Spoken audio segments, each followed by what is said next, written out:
Yun, nakasama ko to, si LA. Nako, walang question ng husay nila. They're both good players. Walang question dito.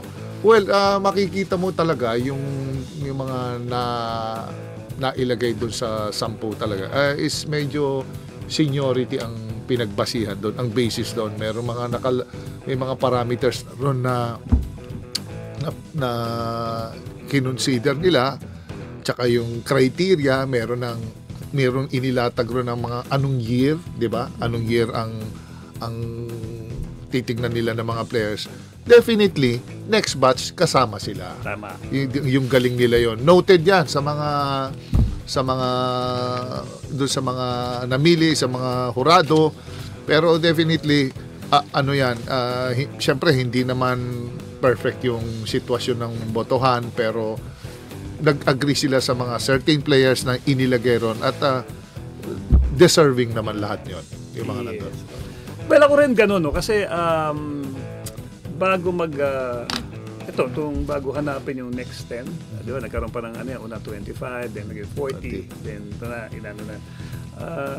nung bago mag-40 pa lang, yung mga napasok ngayon sa 50, yun naman yung hinaing nung nagbigay ng 40. Correct. Di ba? Ba't wala si ganito? Ba't wala si ganon? Lalo na yung pinakamalaking snub daw, si Nelson Labur. Okay. Then eventually, ito na po, nailagay na. Late man, kahit pa paano, naitama rin naman. And I'm sure, tama rin mga sport na laki. At ako, kaisa nyo ako, hindi naman matatawaran ng binigay na kontribusyon ng dalawa. And ako, very positive ako dyan. Nasa next batch, sila naman. Kasi baka mamaya, yung mga senior players na hindi mabigyan ng parangal, baka dumagdag yung taon, mas lalo nang makalimutan. Correct. Di ba? Yan naman po, hindi matatawaran yan. The likes of Abby King, Arnie Tuadles, Yoyoy Villamin, Manny Victorino. Kung nakita nyo pong panahon nyo, kahit paano kami ni Coach Jerry for a while, naging teammate namin yan, nakalaban in 5 years siguro, nakakasabayan natin yan, 5, 6, 7 years. So nakita na naman natin yung galing ng mga yan.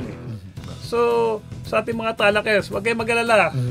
Okay. Noted yan sa kanila. They are on the same boat nung panahon nila Nelson na hindi sila and Bong Hawkins na hindi sila na bigyan pansin. Okay? Ito ngayon, natapos na rin yung isa pin. Ano kayo dyan? Sit tight. So darating po, sigurado yan, dalawang yan. Sigurado yan. Oo.